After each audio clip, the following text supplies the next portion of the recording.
Alors, quand on parle de bandage pour le lymphodème, on se réfère aux recommandations internationales et aux recommandations françaises en parlant de bandage peu élastique.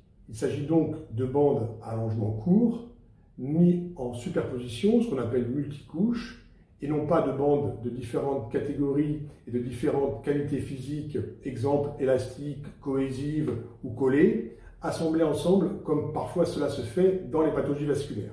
Donc ces bandages peu élastiques, dits monotypes, puisqu'ils n'utilisent qu'un seul type de bande, permettent de réduire la partie liquidienne du lymphodème.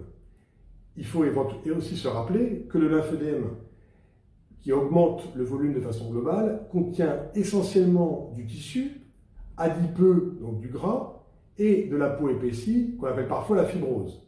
La partie lymphatique liquidienne, que l'on imagine souvent abondante, est en fait minoritaire, et c'est elle qui va pouvoir être enlevée avec les bandages peu élastiques.